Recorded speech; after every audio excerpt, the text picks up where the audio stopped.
Wanaume, naomba niliwasilishe hili kwenu kwa unyenyekevu mkubwa sana.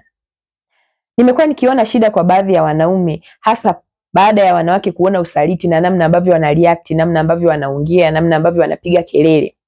Ni kweli wanawake kupiga kelele na wanaume wanakosea. Ni kweli wanakosea. Kuongea lugha mbaya wanakosea, kuongea lugha chafu wanakosea, lakini mwanamke kuongea kwamba mme wangu 1 2 3, hebu acha haya mambo, ni sahihi kwake kufanya hivyo.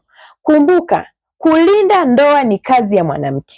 Mwanamke anapoona hatari yoyote kwenye ndoa yake, ana haki ya kupambana kukitoa hicho kitu kwenye ndoa yake. Mwanamke anapoona kwamba huyu mtu anaingia kuvunja ndoa yetu, ana haki ya kupambana kulinda ndoa yake, kwa sababu yeye ndio mlezi wa ndoa. Ni kazi yake, anatakiwa kufanya hivyo. Japokuwa sijakataa kwamba baadhi yao wanakosea namna ambavyo wanapambana na hili swala. Sasa wewe kama mwanaume usiwe mtu wa kumlaumu tu mkeo kwa namna ambavyo anareact, ukasahau kujiangalia wewe kwamba wewe unafanyeje mpaka mkeo anayaona hayo mambo. Kiukweli kumuonyeshea mkeo usaliti sio haki, sio vizuri, na ni unyanyasaji wa kihisia kwa mwenza wako. Anajisikia vibaya. Unajua mwanamke akiona kuna usaliti unaendelea, anajisikia kutokuthaminiwa, anajisikia kutokupendwa, anajisikia kama nafasi yake imechukuliwa na mtu mwingine.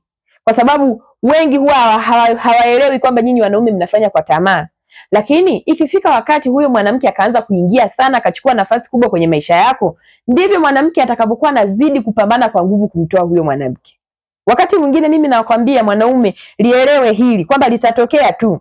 Ikiwa huyo mwanamke wako wa nje ni mtu anayevuka mipaka, ni mtu ambaye mwanamke wako anaona kabisa anatishia usalama wa ndoa yenu, namna huyo mwanamke wa nje anavyotishia usalama wa ndoa yenu, ndivyo mwanamke anavyoongeza nguvu ya kupambana kwa ajili ya kutetea ndoa yake, kwa sababu ni haki yake.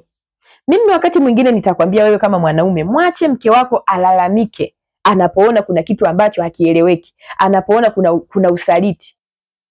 Kwa nini nimekwambia hivyo? Ni hivi, siku hizi sasa hivi tulipofikia, wako wanawake ambao wao wakiona usaliti kwa waume zao wanakaa kimya.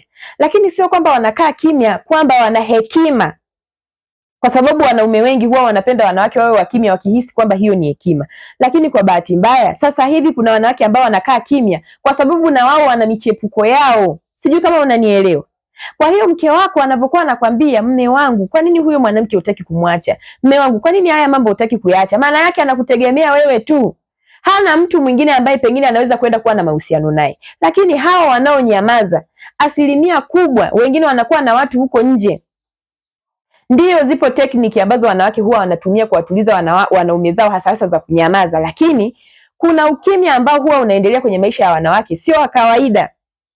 Yaani unakuta mwanamke ameacha kujali kabisa. Unajua mwanamke wako akikuigizia, utajua tu wewe ni mwanaume. Wewe ni mwanaume, utajua tu. Mimi hapa nimekuwa ni muumini sana wa kuambia wanawake kwamba ikifika wakati umepambana sana na hayo mambo kwa maneno na nini, nyamaza ili umfanye mumeo ajitafakari. Ni kweli. Lakini kuna wanawake wengine huwa hawafanyi hivyo kwa lengo hilo. Ni kwamba yeye anajijua kabisa kwamba na yeye ana mambo yake. Na ndio maana wewe unavyofanya mambo yako wala hajali. Na sio kwamba anakuigizia kutaka ubadilike. No, anataka muendelee kuishi hivyo hivyo. Kuna watu leo hii ndoa zenu zilishakufa. Kila mtu anafanya maisha yake. Hivi ninavyoongea kuna watu ndoa zao ndivyo wanavyoishi. Mwanamke afuatilia habari za mwanaume na wala mwanaume afuatilia habari za mwanamke. Kila mtu anacheza mechi zake huko. Wanakuja tu kukutana kwenye maisha ya ndoa kwa ajili ya kulea watoto. Kila mtu moyo hauko kwa mwenzake. Wakati mwingine elewa kwamba mwanamke anapokuwa mtu wa kulalamika, anapokuwa mtu wa kuongea kwamba anaumizwa na hiki, maana yake anaumizwa na hiki kwa sababu ana upendo juu yako. Ikifika wakati mwanamke akaacha kabisa kukufuatilia na wala asiwe na shida ya wewe kutaka kubadilika, elewa kwamba liko tatizo linaingia kwenye ndoa yako. Hii tekniki ya wanawake kunyamaza kimya ili kuwafanya wanaume wajitafakari, wakati mwingine wengine huwa wanafanya hivi wakiwa wanafanya mambo yao pembeni, kwa sababu wanawake wengi huwa wanashindwa kuitumia hii tekniki ya kunyamaza. Wanawake wengi ni watu ambao wanashindwa kunyamaza, hasa wanavyopitia vitu vya kuwaumiza mioyo. Wanawake sisi ni watu ambao tunapenda kuongea, tunapenda kutoa yaliyo moyoni. Mfano mzuri mimi nikiumizwa na mwenza wangu, mimi huwa namwambia, lakini kwa kauli ambazo najua ni za ustaarabu, kwa kauli ambazo najua ni za heshima, kwamba nimeumizwa na hiki. Lakini nikikaa kimya huwa nahisi kama kuna namna ambavyo nitaanza kumpunguza mwenza wangu moyoni mwangu. Kwa hiyo naona nina haki ya kuzungumza ili kufanya mimi na yeye tuendelee kukaa sawa na maisha yetu ya ndoa yaendelee. Kwa sababu najua unaweza kukuta tatizo lingine ni dogo, msipofanya mazungumzo linaweza likaendelea kukua moyoni mwa mmoja wenu. Mfano mimi nikaona kitu nikaendelea kukaa nacho moyoni, pengine nikakifikiria kwa upande mkubwa, kumbe hakiko hivyo, kikaleta changamoto kubwa kwenye ndoa. Naomba niwaambie wanaume, wakati mwingine mwache mke wako ailinde ndoa yake. Ni haki yake, usimnyime hiyo haki. Unataka mwanamke wako asilalamike anapoona usaliti, wakati yeye ndo anakutegemea wewe kama mumewe. Hana mwanaume mwingine, bado anahitaji ndoa yenu iendelee. Anahitaji huyo mwanamke aondoke kwenye maisha yenu, kwa sababu amemuona analeta hatari. Amemuona kabisa, huyu mwanamke atasababisha mume wangu apotee. Leo hii tunapoongea hapa, kuna wanaume wanawashukuru wake zao kwa kuwa hawakuwaacha kipindi hicho, walikuwa ni watu wa kuongea kwamba mume wangu acha haya mambo, fanya hivi, mpaka alipokuja kubadilika anaona kabisa mke wangu alikuwa ni sababu ya mimi kufikia hapa. Wewe ukiwa kama mwanaume, usiwe mtu wa kumlaumu tu mwanamke peke yake, kumnyoshia kidole kwamba huyu mwanamke ana mdomo, huyu mwanamke ana hiki. Je, wewe unamuonyesha kitu gani mkeo? Mkeo atanyamaza vipi kama kila siku huyo mwanamke anamuona? Kama kila unaporudi kutoka safari, kutoka wapi, anamuona huyo mwanamke bado anaendelea kukutafuta, mkeo atanyamaza vipi? Kila unaporudi kazini anaona message za huyo mwanamke. Pengine nyinyi mnajua maisha yenu mnayoishi, wewe uliruhusu kushare password na mkeo. Ndio shida inayotokea sasa, mkeo anaona. Na kibaya zaidi, naomba niwaambie wanaume, mwanamke akishavunjiwa uaminifu mara moja, ni mtu ambaye huwa anaanza kuishi kwa machare sana. Sijui kama unanielewa. Na ndio maana mimi huwa nawaambia wanaume kwamba mimi sio kwamba naupigia promo uzinzi au usaliti niseme, lakini nitakwambia kwamba wewe kama mwanaume, kama kuna mambo unayoyafanya ya siri huko, basi yabaki kuwa siri, mkeo asijue, kwa sababu siku atakayojua uaminifu ndani ya ndoa utakuwa unatetereka, yani kuaminiana kutakuwa ni kudogo. Na baadhi ya wanaume unakuta akishashikwa na usaliti anashindwa kukava lile pengo ili siku nyingine lisijirudie.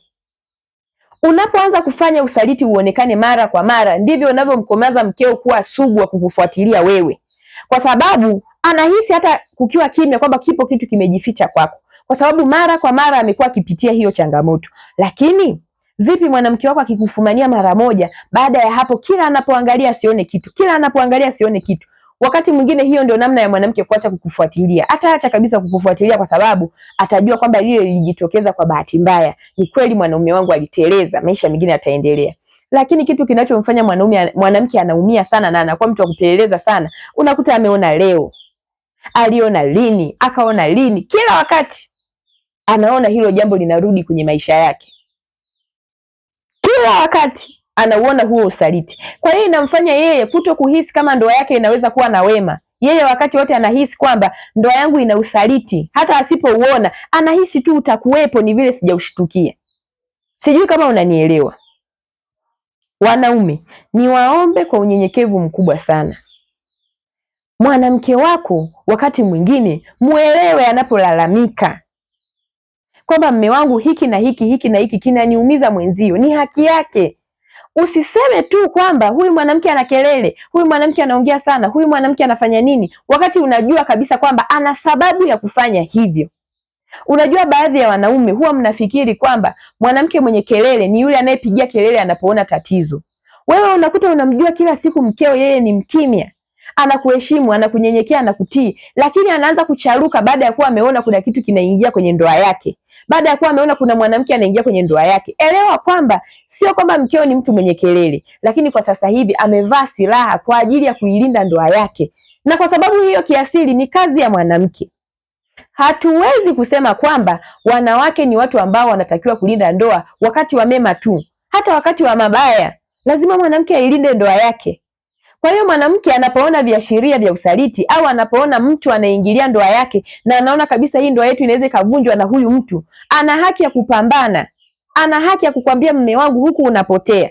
Ana haki ya kukwambia mme wangu achana na huyu mtu. Ana haki ya kukwambia mume wangu haya mambo kwa nini unaendeleza, yanatuharibia, yanaturudisha nyuma kiuchumi, yanatufanya nini. Ni haki yake. Japokuwa ni kweli wengine huwa wanakosea lugha na namna ambavyo wanawasilisha hilo kwenu, lakini hata kama anakosea kuliwasilisha, wewe isiwe sababu ya wewe kushindwa kujitazama pia kwamba hata mimi hapa ninafeli. Wewe kama mwanaume ambaye unajitambua na ambaye una utu, unajali kuhusu mwenza wako, lazima uwe ni mtu ambaye unajua kumficha mabaya mwenza wako. Ni kweli nyinyi wanaume mmeumbiwa matamanio, lakini hauna haki ya kuhalalisha hayo machoni pa mwenzio. Sio vizuri. Kutaka mwenzako awe anauona usaliti na anyamaze kimya, maana yake unataka kuua upendo ambao mkeo anao juu yako wewe mwenyewe kwa kinywa chako. Unapomwambia mke wako kwamba wewe acha kelele uone kama mimi sijabadilika, sio sawa. Kwa sababu wewe ukiacha kuwa na hao watu, sidhani kama kuna mwanamke atakuwa anaongea peke yake. Maana yake sio kwamba amechanganyikiwa, ana akili timamu. Anajua kwamba mimi nalalamikia nini, mimi napambana na nini. Kama mwanamke wako ni mtu ambaye anapiga kelele bila sababu, kweli huyo ni mwanamke mwenye kelele.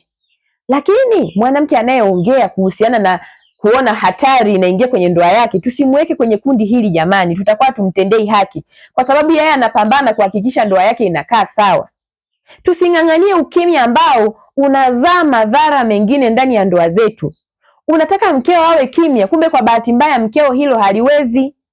Mimi nimeshaongea na wanawake wengi sana, nimeona kabisa kuna baadhi ya wanawake wao kukaa kimya hawawezi, kwa sababu unamshauri kwamba kaa kimya ili mumeo ajitafakari yeye mwenyewe. Siku anayokupigia simu tena kukuelekeza alipoishia, unakuta amerudi kule kule nyuma. Karudi kamchunguza mwanaume, karudi kafanya hiki kwa mwanaume. Kwa hiyo nikagundua wanawake wengi ni watu ambao hawawezi kubadilika, kuacha kuwafuatilia waume zao. Badala yake sasa wewe mwanaume ndio inatakiwa ubadilike, kumuonyesha mwanamke wako kwamba sasa hivi kuwa na amani, hakuna chochote kinachoendelea. Hata kama wewe unajijua nafsini mwako hivyo vitu bado vinaendelea. Sio haki kumuonyesha mwenza wako, kwa sababu unaua hisia za upendo ambazo anazo juu yako. Na sasa hivi ninapoongea, kuna baadhi ya watu wanawake zao hawawafuatilii kabisa. Wao wanafikiri ndio maisha mazuri hayo yanayotakiwa, mimi nifanye mambo yangu ya michepuko na mwanamke wangu akae kimya. Kumbe kwa bahati mbaya wewe unafanya mambo yako ya michepuko na mwanamke wako anafanya mambo yake ya michepuko huko, na ndio maana anaweza kuwa na ujasiri wa kukuangalia tu kwenye unachokifanya, kwa sababu anajua kwamba unachokifanya na mimi naenda kukifanya. Kwa hiyo tunatoka ngoma draw. Sasa hiyo itakuwa sio ndoa.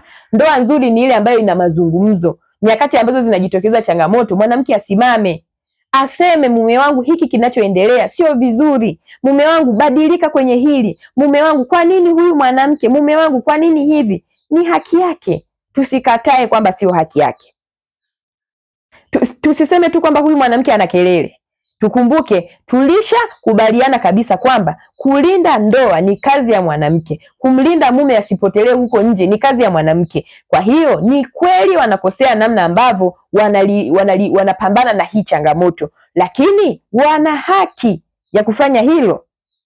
Kwa hiyo wewe kama mwanaume, ikifika wakati mwanamke wako ana uhakikisho na kitu anachokiongea kila wakati, anakwambia mume wangu achana na hiki kitu, mume wangu achana na hiki, usiwe mtu wa kumnyoshia tu kidole, we mwanamke una kelele, we mwanamke una nini. Utashindwa kuona wewe ndio sababu ya hayo yanayoendelea, kwa sababu mimi sidhani kama kuna mwanamke ambaye ataanza tu kupiga kelele na wewe kukuita msaliti kama hana sababu. Wakati mwingine wewe mwenyewe mwanaume unampa sababu mkeo ya kuwa hivyo alivyo.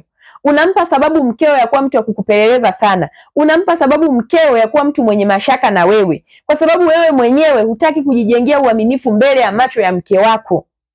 Mimi nakwambia wewe kama mwanaume, jitahidi ujenge uaminifu mbele ya macho ya mke wako. Hata kama una mambo yako ya siri, yabaki huko gizani. Sio uanze kudhihirisha mpaka mke wako ayaone. Na anapoanza kusema kwamba mume wangu mbona hili liko hivi, unamwambia usinizoee. Mimi ndio mwanaume, nimeshaamua sasa, utanifanya nini? Hapana, sio haki.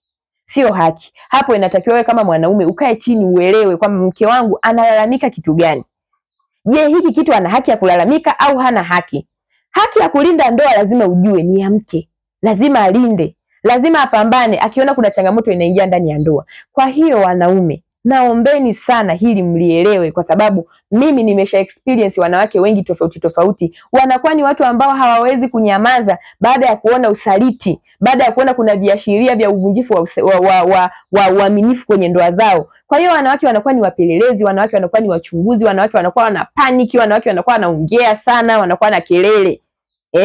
Jitahidi wewe kubadilisha hilo, mkeo asilione, ficha kwenye macho yake ili maisha yenu ya amani yaendelee. Na ukumbuke kwamba kulinda ndoa ni kazi yake.